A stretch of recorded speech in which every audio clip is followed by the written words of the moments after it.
Alex Savitt. He's editing our next show.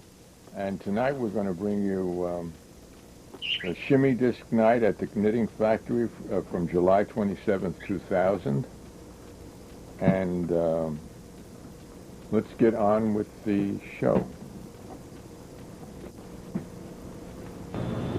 How many of you know the myth of the wandering Jew? Nobody. How many of you want to know the myth of the wandering Jew? I do. One, okay. This is for you. The rest of you can just leave. The wandering Jew is supposed to be, it's a story that originated, a myth that originated, I think, in around the 10th century in anti-Semitic Europe. Europe's gotten over that by now. But it's about a Jew who taunted Jesus while he was being marched off to the extermination camp, no, to the crucifixion. And his punishment was to wander eternally until Jesus came back. That's a long time because it's over 2,000 years. By the way, do you know that Jesus was born in 4 BC? 4 years before Christ. The scholars have determined that. And this is called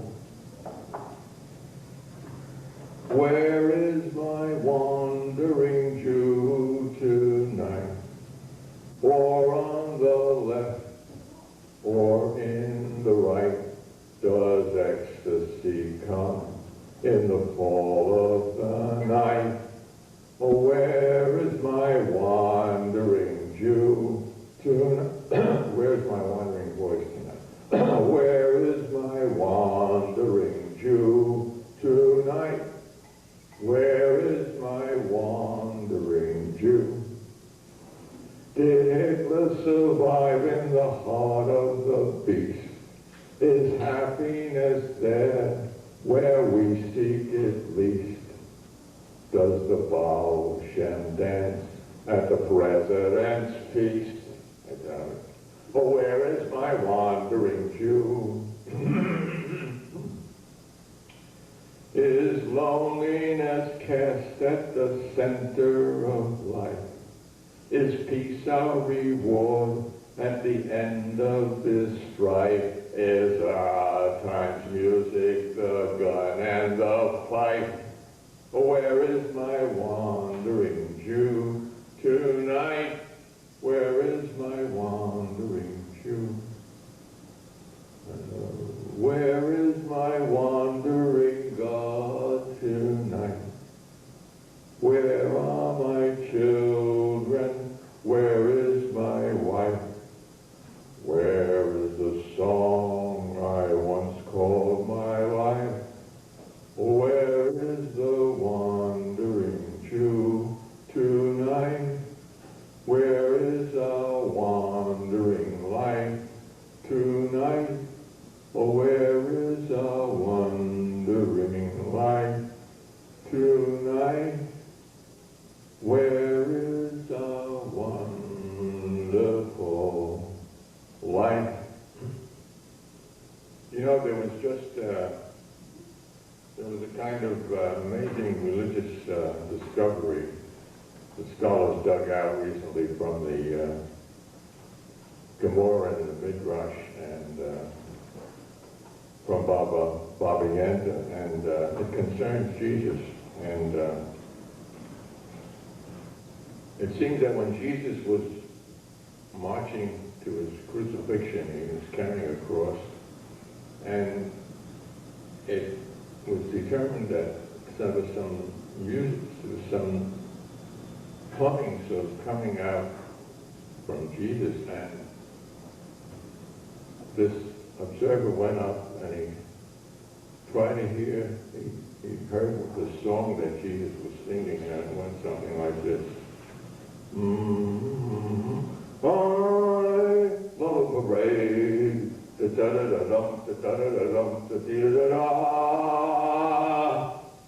a very old song. You didn't really realize that.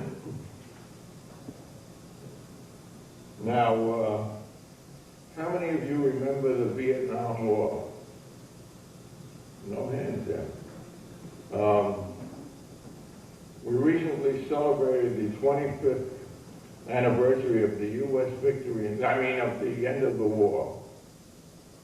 And this is a song that the Thugs did in 1966. It's a very typical, maybe one of our best songs, and it was written by Ted Berrigan, who's now a member of the charter member of the Society of Dead Poets. And here's how it goes. It's called Doin All Right. I got a hairs growing round my nose and throat. I don't ever exercise the right to vote. Oh, when you see me on the street, you yell, Jesus Christ, but I'm getting mine. I'm doing all right. I'm not ever gonna go to a Vietnam. I prefer to stay right here and screw your mom. Or when you see me in the streets, you yell, Jesus Christ, but I'm getting mine. I'm doing all right. When I walk down the street, the people that I meet, they hold their noses and say, how long you fix for blanks? But I just walk on by. I don't even hear it because I'm high. And I'm getting almost as much pussy as the spades. We gotta love one another and we gotta die. So rip your panties off and look me right in the eye. You can't miss me. I look a lot like Jesus Christ. I'm getting mine. I'm doing all right. I'm getting mine. I'm doing all right. What you doing tonight?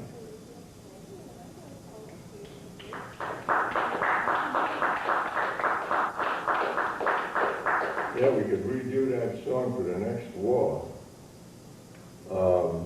How many of you pay less than $1,000 rent? And how many of you pay more? Some of you don't pay rent. Okay. You're still living at home. This is for all of you who pay any kind of rent, because, Steve Ben Israel says humans are the only animals that pay rent. Think about that. Oh, I've been working for the landlord all my live long life. We've been working for the landlord, me, my kids, and the wife. Can't you hear the alarm clock ringing, calling so early in the morning? Can't you hear the voices calling in voices filled with scorn? Sucker, what a jerk. Sucker, won't you work? Work your whole damn life away. Oh, you stupid jerk. Don't you love to work? Making shit for very little pay. Oh, someone's in Congress with the landlord, and someone's getting fucked, I know. Well, landlord and boss fuck the working class from New York to San Diego. Sucker, won't you work? Sucker, what a jerk. Work your whole damn life away. Don't you love your work? What a stupid jerk. Shoveling shit for very little pay.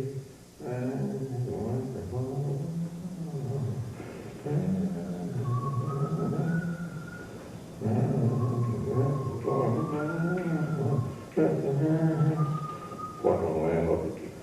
That's the Lord of the land. The Lord of the land. The Lord. Go on Lord next time. See, you even get a rent decrease. All right, now this is, you all remember this melody, I'm sure. When the stools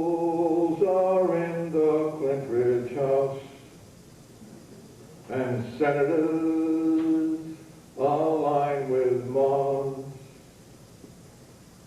Then greed will guide our country.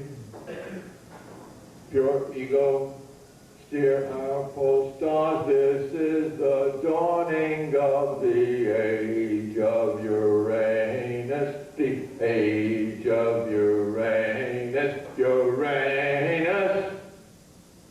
Simony, misunderstanding, cruelty, sad lusts abounding, lots more lying and derision, golden parachutes their vision, mystic racist fulmination, nation soul in constipation. You can join the chorus.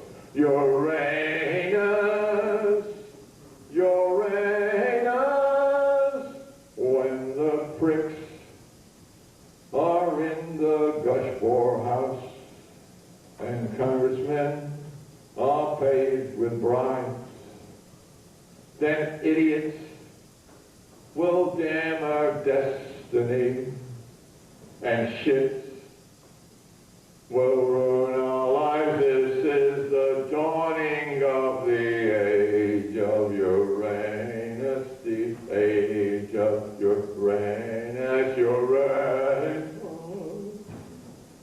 Conspiracy and underhandling, media control astounding, circuses with bread omission, downsized lives without contrition. Uranus, Uranus, and now the ghouls are in the master's house, and murderers slay us en masse. Now the rich, they rule the planet and wipe out the underclass. This is the sundown of the age of Uranus, age of Uranus, Uranus. Let the moon shine, let the moon shine, let the moon shine. Let the moon shine in. Well, I sure do feel your pain, and it's so thrilling.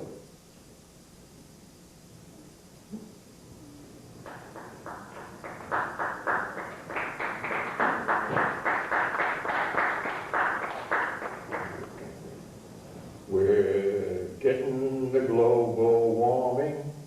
I heard it on the news this morning. They're issuing global warning. A very strange time is dawning. The preachers outside shouting on Sundays, you better take off your undies and don't go to work this Monday. Prepare to have your fun day. Hey, read it in Revelation. We're going to succumb to temptation.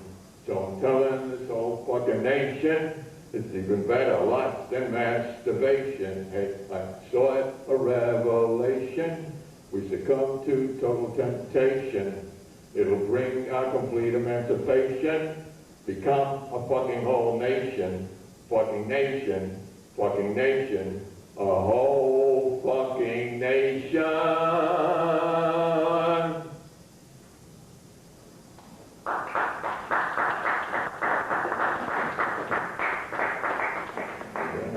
Nobody for president, da-da-da-da-da-da. Nobody for president, da-da-da-da-da-da. Nobody will speak the truth. Nobody goes to the root. Nobody can make you feel. Nobody will make you real. Nobody for president. Nobody will house the houseless. Nobody will rouse the rouseless. Nobody can sort the plowshare.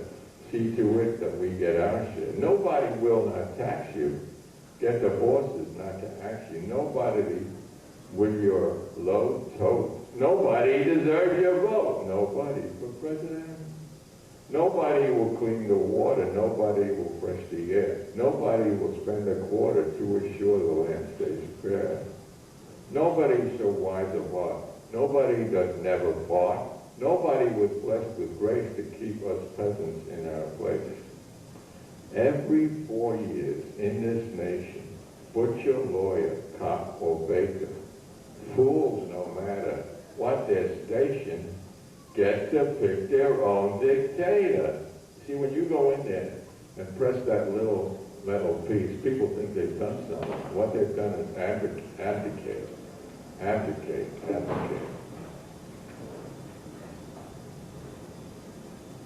This is not a republic, my friends. Well, I'm sorry. Maybe it's not even a republic, but it's certainly not a democracy. It claims to be a republic. You know why the Electoral College still exists 200 years after the country was? Why don't we have a direct election of the president? There's been 2 or 3 presidents that were elected by minority vote. That was instituted. At first, only 10% of the people, when the Constitution was adopted, could vote in this country. The main qualification was property owning. And the best part of the Constitution is the first 10 amendments. You like a document where the best part are the amendments? I don't know. I think we need something new. But then again, the father of your country said, George Washington, direct quotation, government is not reason, it is not eloquence, government is force. And he ought to know that since he was a general. That was his profession. If you go through the American presidents, you'll see about 90% of them were mass murderers. That's when they were generals. They were like General Grant, Eisenhower, or they were officers, Bush, Kennedy. They were all military people. So it's good practice when you become president, then you can kill almost anybody you want anywhere in the world. Now,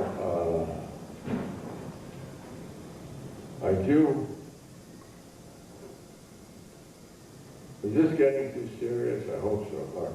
Girls just want to have fun. Boys just want to have a gun.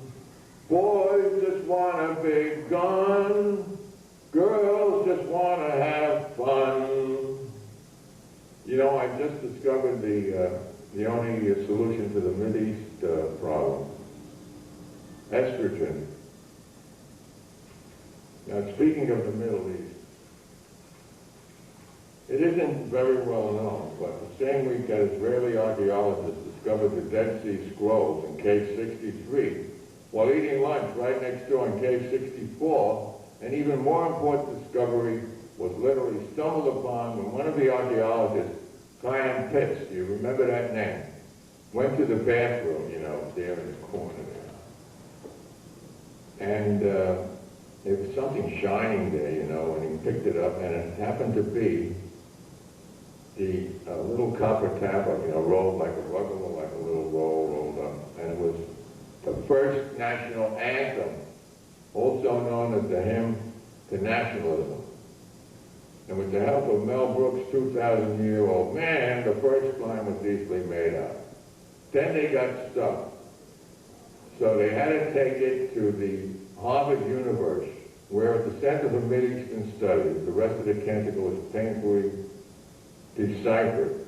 Do you know, and the following is a true fact, the head of the Harvard Divinity School had most of the scrolls. He kept it for 20 or 25 years and wouldn't let any other scholars have access to it, except his graduate students. It became such a problem that they actually had this guy examined at a mental hospital. And after that, he released them, and now, if you can read all the languages, they're available in a photographic copy. So here, for probably the first time, no. Here is the first national anthem that has been recently translated. Let them all go to hell except Cave 64. If they give you any trouble, throw them through the door. Dance in the cave, it's the best in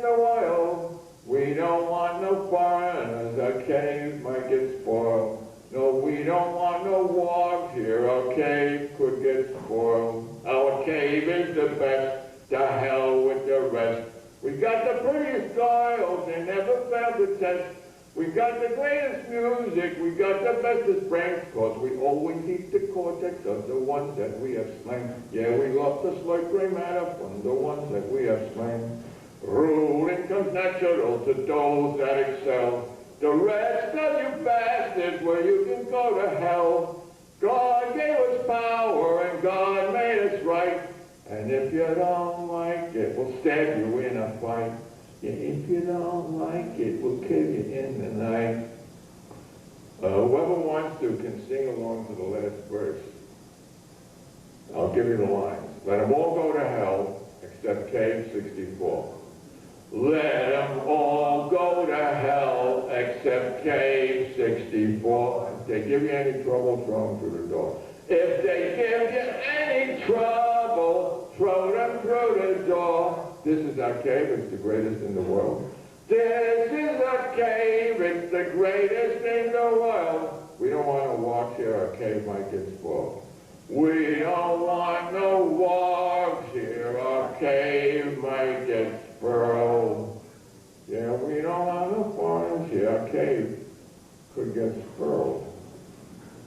Now,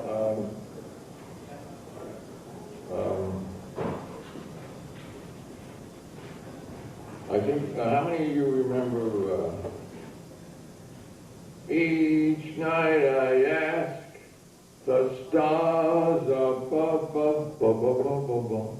why must I be a teenager in love? Well, I love that song, but I had to change it a little. Ooh, ooh, ooh, ooh, whoa, whoa, whoa, ooh, ooh, whoa, ooh, whoa, whoa, whoa. Each time we have some sex, it almost breaks my balls, 'cause I am so afraid we will not come at all. Each night I ask the stars up above, why must I be a Septuagenerian in love?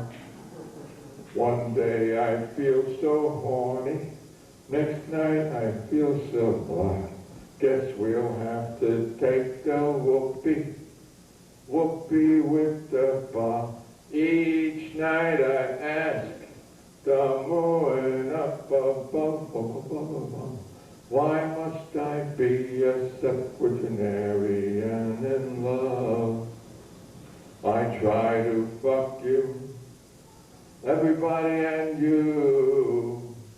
I'll be the hard up one if y'all think I'm through. Well, if you wanna make me cry, that won't be so hard to do. If you should say, fuck off today, I would still whack off to you. Each night I ask Venus up above, why must I be a Septuagenarian in love? I'd love to fuck you, everybody plus you. I'll be the lonely one if you say we're through. Well, if you wanna make me cry, that won't be so hard to do. If you should shout, fuck off, don't wait, I will still whack off to you.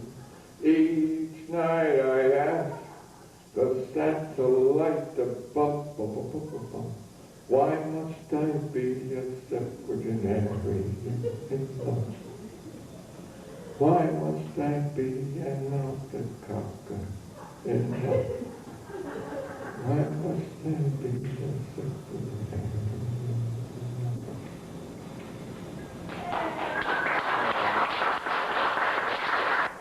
Okay, now we're back in the so-called real world. This is the daily news of August 14th. And the Democratic Convention is opening in L.A. The president set to pass the torch to Gore. They like those torches, actually. I'm going to read show you a few things from my new book, Teach Yourself Fucking. It's part of the series. You see there was a Teach Yourself Banking, and this is the next series, the next in the series, Teach Yourself Fucking. It's published by a ton of media. And this is from from the series Great Moments in American History, and here's Bill there. You see him at the bottom. It's the bottom one, yeah. And I'll read it to you. This originally appeared in New York Press, and Coburn is writing, and he says, Coburn writes, and now a few compartmentalized words from a president. After celebrating 4 weeks of bombing Belgrade on the Littleton High School shootings, quote, we do know that we must do more to reach out to our children and teach them to express their anger and to resolve their conflicts with words, not weapons, end quote. Now, let's hear the Commander-in-Chief brooding on the great themes of war and death as recalled by former Special Advisor George Stephanopoulos, another little snitch. That's my interjection. In his whiny book, the occasion for Clinton's reflections was the U.S. intervention in Somalia at a point where U.S. helicopter gunships were strafing civilian houses with heavy losses of life. Quote, we're not inflicting pain on these fuckers. This direct quote. Clinton said softly at first. When people kill us, they should be killed in greater numbers. Then with his face reddening, his voice rising, and fist pounding his thigh, he leaned into Tony Lake, then his national security advisor, as if it was his fault. I believe in killing people who try to hurt you, and I can't believe we're being pushed around by these two-bit pricks. That's the dignified... That's the president who was nearly thrown out of office because he had sex with one of his interns. That's one of the few good things that happened in his administration. Who did that hurt? Except maybe his wife, but I guess she was used to that kind of stuff. And she's going to be rewarded now because she's going to become Gauleiter. No, she's going to become a senatress from... All right, so that's it.